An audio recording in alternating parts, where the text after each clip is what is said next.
안녕하세요. 뉴스반장입니다.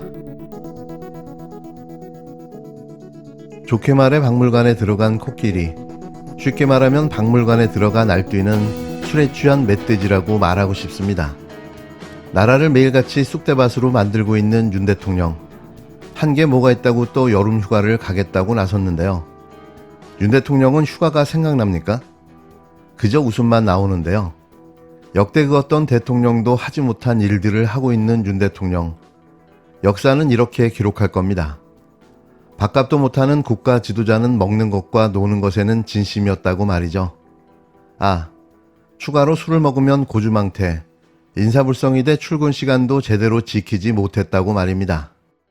책과 전통주를 김건희 여사가 직접 답장을 보내줬어요. 잘 받았다고. 책과 술을 잘 받았다고 답장이 오셨고, 그 다음에 40만 원 상당의 위스키와 전기 스탠드도 이거는 잘 받았다고 유경옥 비서가 전화가 왔어요. 그래서 전화 녹취도 공개되기도 했거든요. 그렇기 때문에 그것을 폐기했다고 하는 거는 그냥 면피용으로 했다고 저는 분명히 말씀드리고 싶고요. 그 술은 그러면은 그 대통령 부부가 소비했을 가능성이 있다 이렇게 보십니까? 그렇죠. 네.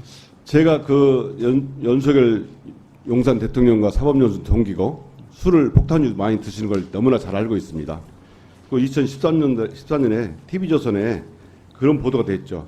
룸사롱에 가서 자기보다 나이가 많은 그룹 회장들에게 술을 권하는데 구두를 벗어서 그 안에다 자기 양말을 구겨놓고 양주를 따르고 이렇게 권하더라. 이런 보도가 된 적이 있습니다. 네. 혹시 저는 이제는 군 통수권자가 되었으니까 그 정말 24시간 시종 긴장되어 있어야 되고 국가의 통수권자잖아요. 군의 통수권자. 노무현 대통령 술을 잃지 않으셨다는데 여기에 대해서 아시는 바 있습니까? 글쎄요, 저도 저뿐이 아니라 전 국민이 대통령께서 약주를 좋아하시는 거는 다 알고 있을 겁니다. 그런데 이제 중요한 거는 우리가 박 대통령께서 11.6 사태 때 총탄에 절명하신 적이 있지 않습니까? 그런 경우를 국민들의 입장에서는 대통령 유고 상태라고 말하지 않습니까? 그러나 미국이나 또 우리 한국에서도 대통령이 3시간 이상 블랙아웃 상태, 즉 만취 상태가 되면 국민들의 입장에서는 유고 상태입니다. 대통령 유고 상태이기 때문에 대통령이 허구한 날 하루가 멀다 하고 만취 상태가 되고 퇴근 시간이 몇 시간 남겨놨는데 술 마시러 나가시고, 그리고 뭐 요즘은 수정방이라는 그 술로 즐기신다는 얘기들이 내부에서 흘러나와서 정보까지 입수된 상황인데 52도짜리 수정방이라는 술 약주를 좋아하시고 그걸 많은 사람들과 즐긴다는 얘기도 제보가 들어왔고, 그렇기 때문에 대통령께서 출근하는 시간이 일정하지가 않고 출근 시간이 불량한 것도 결국은 술 때문이거든요. 그렇기 때문에 국군 통수권자로서 비상시나 전시 혹은 준전시 때 아주 결정적인 선택을 하거나 지시를 하는 그런 판단력이 결여되는 아주 이머전시 상황이기 때문에 대통령이 만취 상태라는 거는 이거는 거의 탄핵감이라고 저는 생각합니다. 대통령의 직무유기를 한 거라고 저는 보기 때문에 매우 위험합니다. 다시 들어도 충격적인 이 발언. 지난달 26일 법제사법위원회 윤석열 대통령 탄핵 청원 관련 청문회에서 증인으로 출석한 공익제보자 최재형 목사의 폭로였는데요. 진심으로 경악할 수밖에 없었습니다. 평상시에 대한민국 대통령의 모습이라고는 감히 상상할 수 없는 일이었는데요. 다시 한번 이 무지몽매한 자가 대한민국 대통령이라는 게 절망스러웠습니다. 그런데 매일 노는 수준의 모습을 보여주면서 여름이라고 여름 휴가를 가겠다고 나섰는데요. 누가요? 윤석열 대통령이 말입니다. 더불어민주당이 3일 다음 주부터 휴가를 떠나는 윤석열 대통령을 향해 대한민국의 정치, 경제, 사회 모든 영역을 쑥대밭으로 만들어 놓고 휴가를 떠난다는 윤석열 대통령의 뻔뻔함에 분통이 터진다고 비난했습니다. 최민식 민주당 대변인은 이날 국회 소통관 브리핑에서 일 좀 하자는 국회 입법에 싫어, 빽소리 지르고 놀러가는 금쪽이 대통령을 보며 국민께선 어지러움에 이마를 짚고 계신다며 이같이 말했는데요. 우선 그는 어제 코스피 지수가 4년 만에 최대 낙폭을 기록하며 시가총액 78조 원이 증발했다면서 경제와 악할로의 민생의 국민께선 코로나 때보다 더하다며 신음하고 있는데 대통령은 유유자적 휴가를 간다는 말이냐, 휴가 갈 염치가 있냐라고 직격했습니다.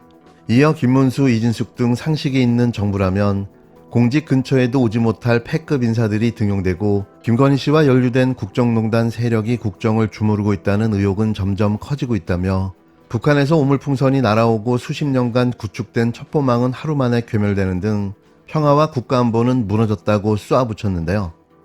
그러면서 심지어 휴가 중 야당의 방송사법, 노란봉투법, 민생회복지원금법의 거부권을 행사할 것이라는 전망마저 나온다며 무너진 민생은 나 몰라라 하고 고집불통 국정운영에 방해되는 법들을 거부하면서 아무 근심 없는 휴가를 만끽하겠다는 말인가라고 목소리를 높였습니다.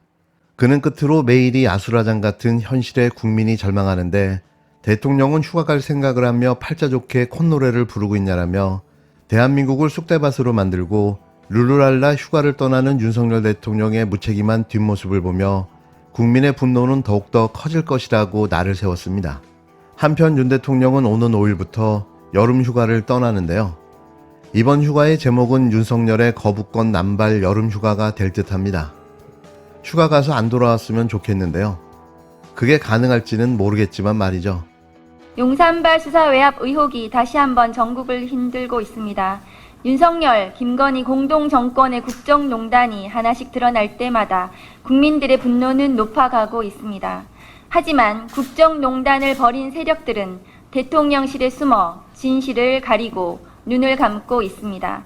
경찰판 최혜병 사망 수사 외압 사건이 또 일어났습니다.